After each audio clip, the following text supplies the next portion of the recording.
La pregunta estaba relacionada con la posibilidad, si existe la posibilidad de que el capitalismo pueda que el ser humano logre la libertad, que sea un individuo libre, libre con respecto a la naturaleza, libre con respecto a los otros seres humanos y libre con respecto a sí mismo. Y la respuesta, obviamente, desde el punto de vista del Marx es no, pero esa respuesta hay que hacerle algunas matizaciones. Por ejemplo, en el capitalismo hay evidentemente un desarrollo de las fuerzas productivas, hay un avance científico relevante, hay un mayor dominio, un mayor poder sobre la naturaleza. Sin embargo, esto no aumenta de manera contundente la libertad del hombre, puesto que tales fuerzas no estarían al servicio de la satisfacción de las necesidades humanas, sino a las necesidades del capital.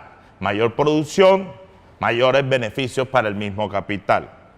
El dominio entonces sobre la naturaleza, el aumento del poder científico de los seres humanos, no disminuyen los poderes extraños que intentan dominar al ser humano. O sea, en esta primera instancia estamos diciendo, bueno, no, aunque el capitalismo puede representar un avance. En segunda instancia, sí, ¿qué pasa con la libertad en la sociedad burguesa? Aquí los seres humanos tienen una libertad, obviamente, desde el punto de vista parcial, dependiente de la propiedad privada.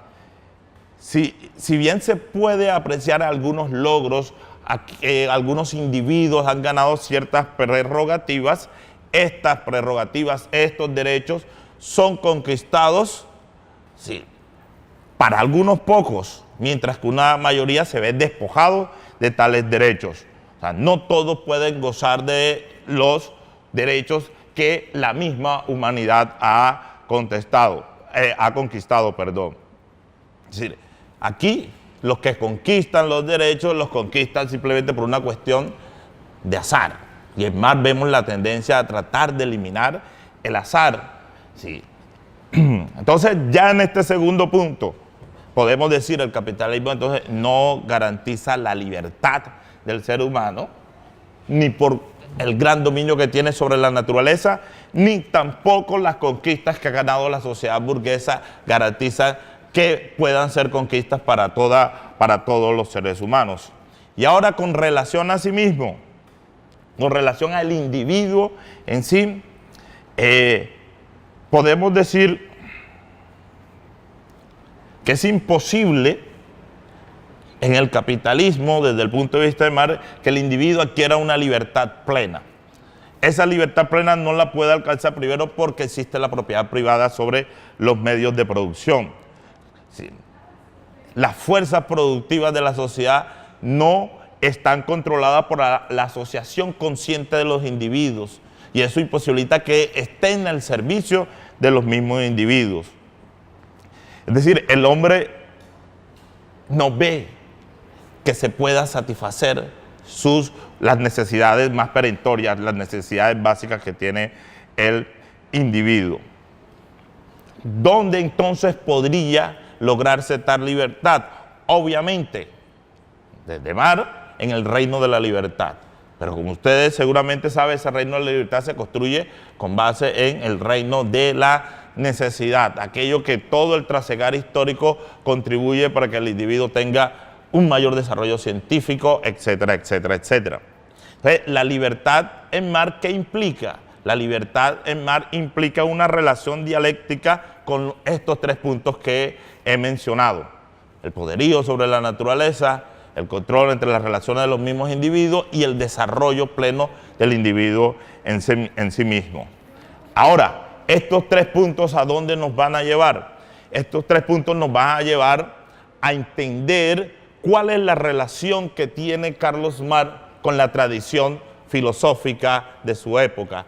¿Cuál es la relación que tiene Carlos Marx con la filosofía política moderna? Y aquí es donde debemos nuevamente hacer un énfasis en el Marx filósofo. Sí, en el Marx filósofo, porque este Marx es el que va a permitir que tengamos una visión global o total. Y esa es una de las características que tiene la filosofía. La antropología puede dar unas características, la economía otra, la sociología otra, pero todo eso se ve aunado con una visión filosófica.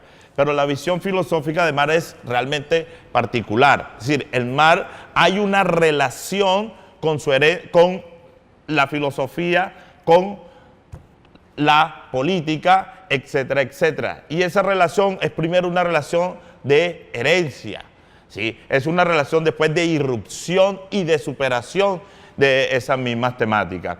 De allí que sea importante para mí resaltar una publicación del año pasado, una publicación de la Fundación Walter Benjamin y el Grupo de Estudios Filosóficos Espectros, en donde en este pequeño dossier están tratando de mostrar la deriva filosófica del pensamiento de Marx.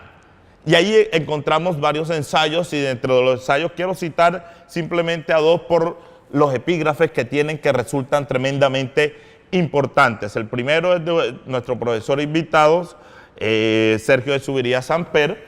Aquí Sergio de Zuviría Samper hace trae a colación la idea de que para qué puede servir la historia y para qué puede servir la filosofía.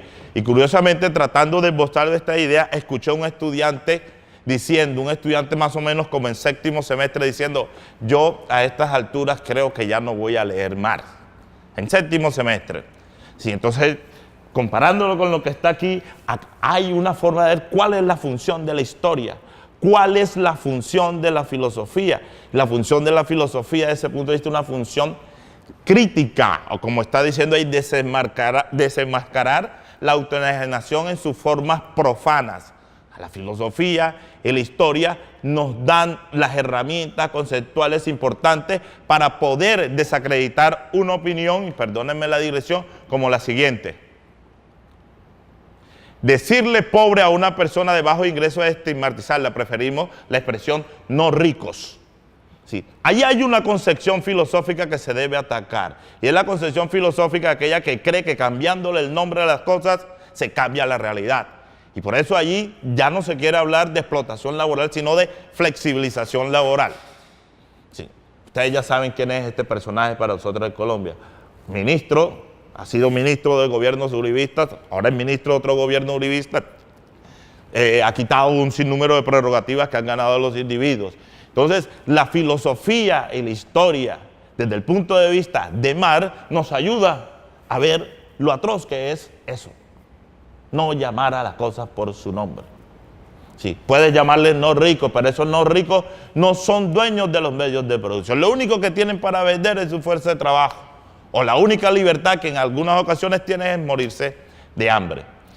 Es importante el texto también aquí del profesor Zuviría, porque nos está mostrando cómo la reforma de principios del siglo XIX, la reforma educativa de Alemania del principio XIX, contribuyó a la formación que tiene Carlos Marx en su época. Una formación muy amplia en idiomas, en historia, etcétera, etcétera, etcétera. Y es muy importante resaltar esto porque Carlos Marx va a ser el primero de los filósofos alemanes que tendrá en cuenta la cuestión económica para tratar de explicar los eventos sociales. Y por eso no debería haber alguien de humanidades que por lo menos no se acerque a estos puntos de vistas. El siguiente ensayo tiene una cuestión bastante particular. En primera instancia está citando al Capital.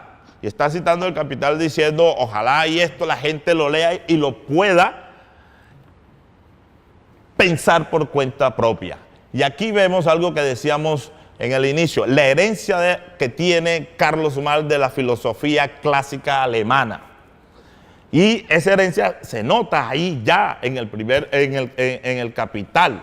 Sí, se nota y lo vinculamos muy fácilmente con el sapere aude kantiano. Si ten el valor de servirte de tu propio entendimiento. Ahí vemos una relación de continuidad con la tradición clásica, sí, de la filosofía alemana clásica, pensar por cuenta propia.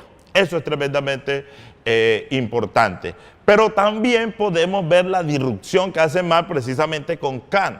¿Y cuál es la disrupción? Si vamos al tema, por ejemplo, de la tercera antinomia kantiana, que es donde toca el elemento de la libertad, nosotros vemos que por un lado, esto no se ve muy bien, por un lado tenemos una causalidad que se da por la razón y otra por las leyes de la naturaleza. ¿Cuál es la salida que le da Kant a esta tercera antinomia? Dividir al ser humano, dividir al individuo en dos, en un yo nouménico, en un yo empírico. O sea, la solución a cómo conciliamos la libertad que no se da por la causalidad natural con la propia causalidad natural. La idea de Kant es que hay que dividir el individuo para poder solucionar eso. Kant allí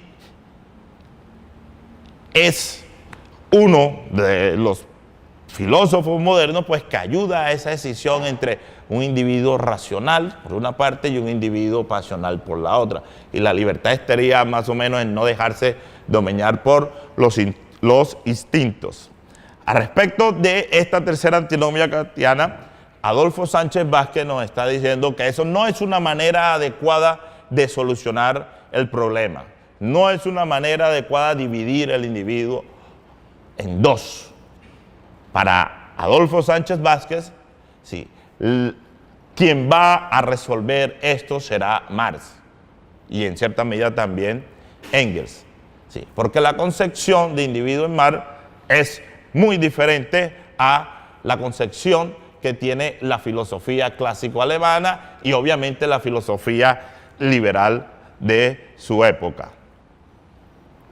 En la filosofía liberal de su época, por ejemplo, nosotros podemos notar en la Declaración de los Derechos del Hombre y del Ciudadano, Antonio Rodríguez Huéscar, que hace la introducción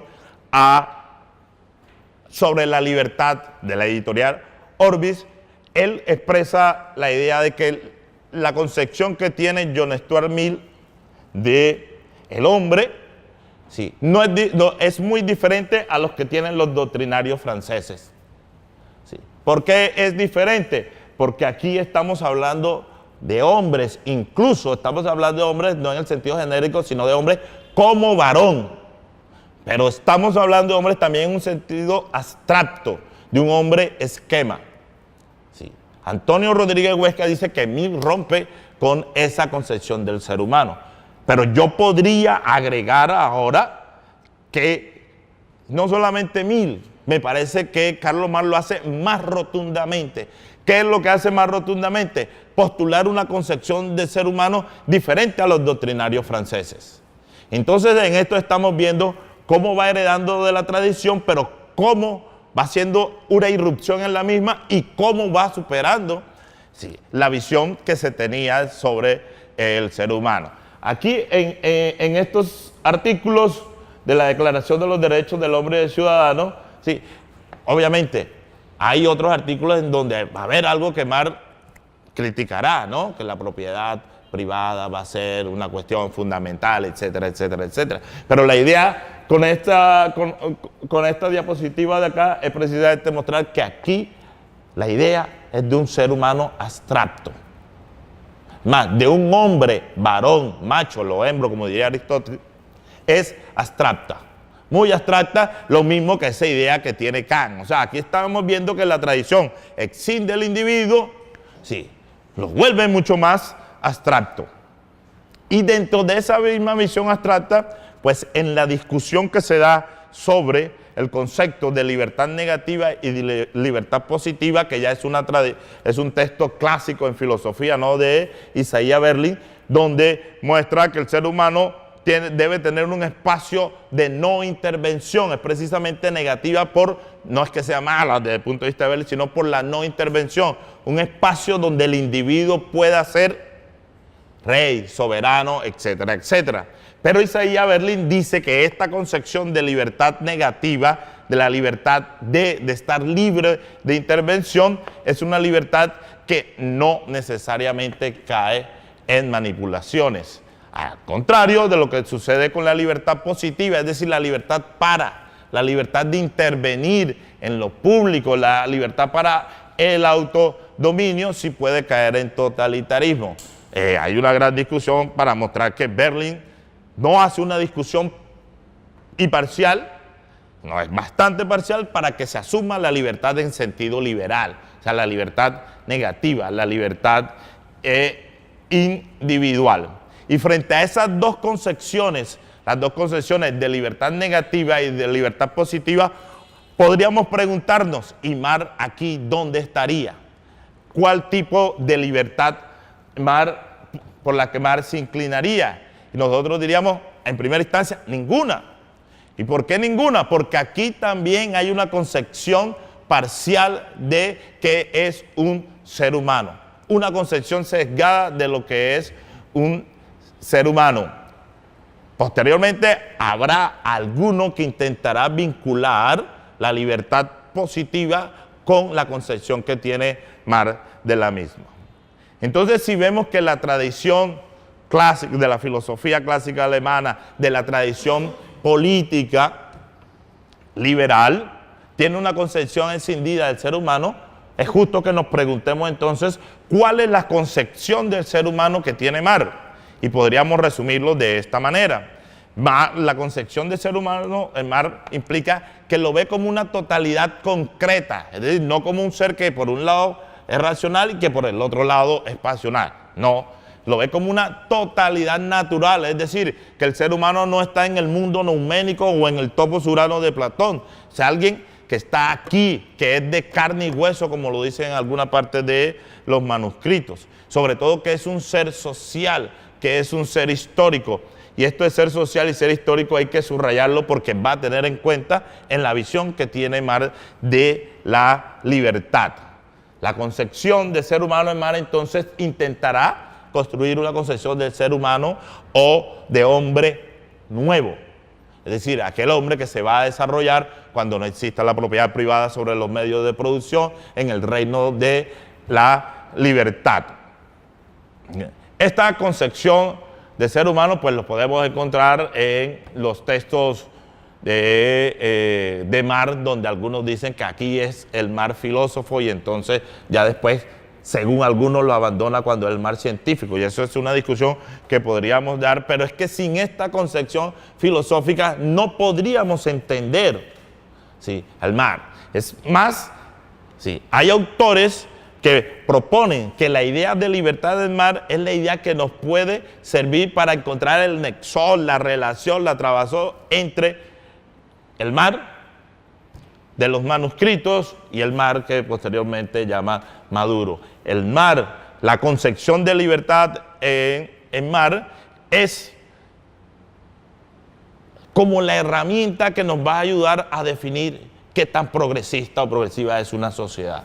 Sí, es algo supremamente interesante esta postura porque no cae en la escisión del Marx filósofo, del Marx economista, del Marx científico, sino que el tema de la libertad es lo que permite surgir todos los hilos teóricos de Marx.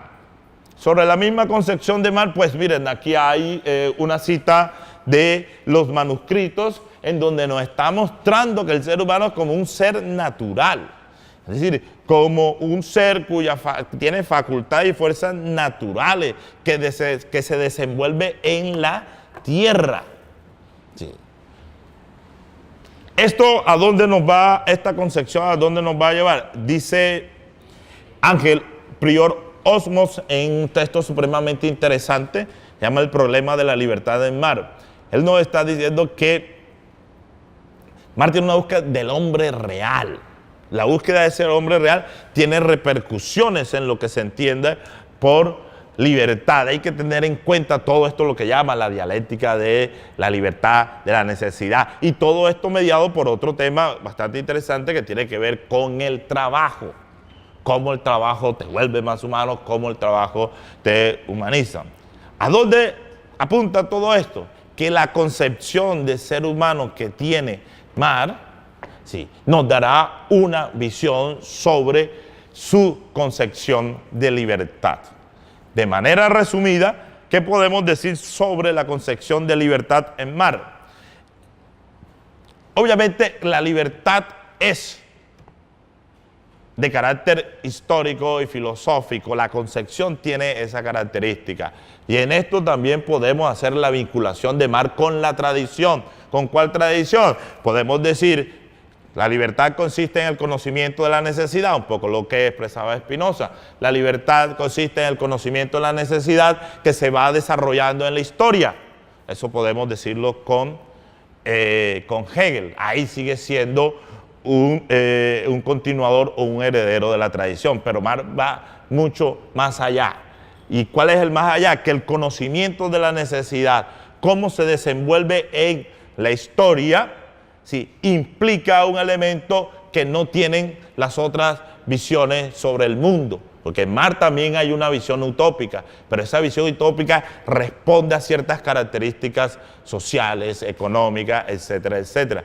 Y esa visión utópica va a estar relacionada con el poder que tienen los individuos para transformar su propia realidad. Una de las tesis sobre Feuerbach, ¿cierto?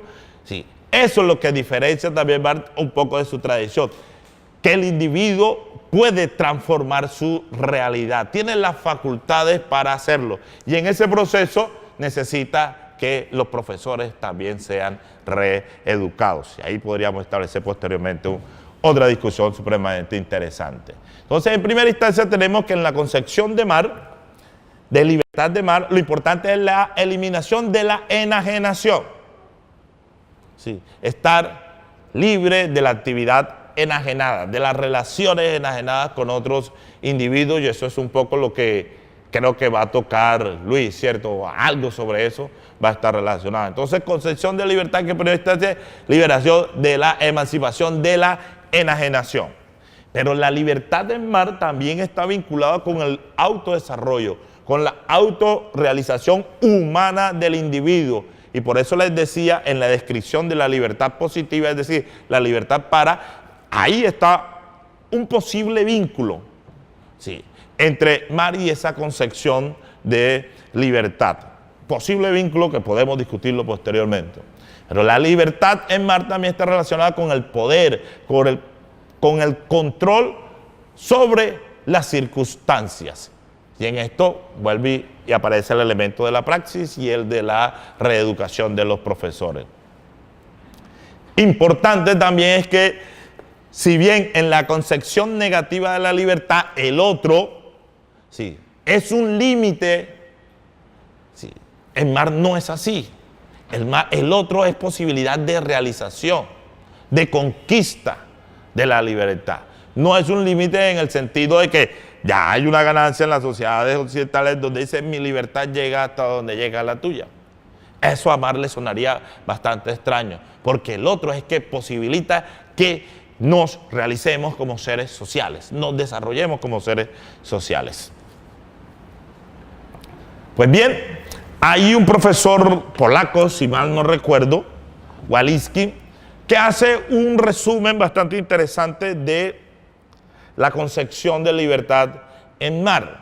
Y creo que aquí apunta muy acertadamente, cuando nos está diciendo que en la concepción de Marx hay que tener dos aspectos. Los dos aspectos es tratar de dominar las fuerzas de la naturaleza. Recuerden que todo esto es tradición de la filosofía moderna, cómo exprimir la naturaleza, cómo la naturaleza nos puede dar respuestas. Y el otro segundo elemento es la eliminación del poder de las fuerzas que alienan al hombre, es decir, de las fuerzas en las relaciones sociales, todo aquello que aliena al ser humano. Sin embargo, este mismo profesor polaco nos dice algo que a mí me llama la atención y todavía no sé muy bien cómo solucionarlo. El profesor polaco nos está diciendo, bueno, para Marx la libertad se tiene como libertad colectiva. O sea, su concepción de individuo es una concepción de individuo social. Pero esa concepción, este profesor nos dice, es incompatible con el pluralismo, que ya es una ganancia en ciertas sociedades. Perdón, en ciertas sociedades occidentales. Solamente lo dejo ahí, por eso lo subrayé, lo resalté en rojo. Sí, la visión de Marx es incompatible con el pluralismo. Obviamente, Marx sigue siendo un crítico muy duro, muy severo, con la concepción liberal de la libertad. El libre contrato. ¿Cuál es la concepción liberal de la libertad? Es decir, tener un espacio en donde nadie intervenga en mi ser y hacer. Marx es bastante crítico con relación a esa concepción. Marx ve, sigue diciendo Walensky, Marx ve entonces la libertad como colectiva, positiva, no como en el sentido liberal de la concepción de libertad. Aquí nos va a decir, bueno, que tiene una aproximación histórica y todo lo demás, que está relacionado con la filosofía, etcétera, etcétera. Pero posteriormente nos argumentará que la concepción de Marx de la libertad puede terminar en totalitarismo. Sí, que la concepción de Marx no va a proteger las peculiaridades individuales que puede tener cualquier ser humano. Y entonces trae una cita del mismo Marx, la que está resaltado en rojo, ¿no? Hacer una cosa el día de hoy, otra mañana, cazar en la mañana, pescar al mediodía. Sí, porque en esto que implica, Marx aquí está criticando la división del trabajo, Marx está criticando la superespecialización de los individuos, y en el reino de la libertad, en el comunismo, entonces los individuos podrán realizar cada una de esas funciones. Sí. Tengan eso ahí pendiente, las dos cosas pendientes. Esta última cita, y de que la concepción de Marx de libertad, sí, no cobija o va en contra del pluralismo. Nuevamente, se le aboda a la tradición liberal que su concepción de libertad implica que los individuos rechacen el poder de homogeneización que puede tener el mismo Estado, la educación, la sociedad, etcétera, etcétera, etcétera. Pero esta visión que tiene el profesor Walensky, sí, tiene una explicación, y la explicación la da Ángel Olmo Priós. ¿Y la explicación cuál es? Es que la afirmación de la sociabilidad del ser humano, o sea, el individuo como un ser social, no necesariamente implica el desprecio, ¿sí?, o el no tener en cuenta las opciones individuales. Esto es una tradición filosófica que existe. Como Marx afirma la sociabilidad del individuo, entonces desconoce absolutamente las opciones individuales.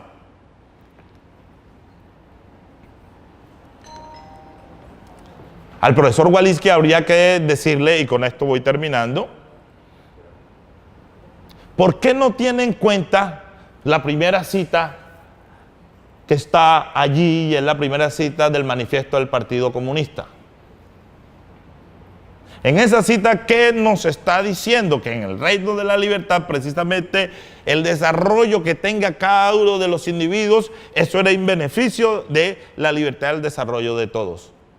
Y hay que recordar que estos individuos, en el reino de la libertad, son individuos que tienen todas sus capacidades desplegadas. Son individuos que no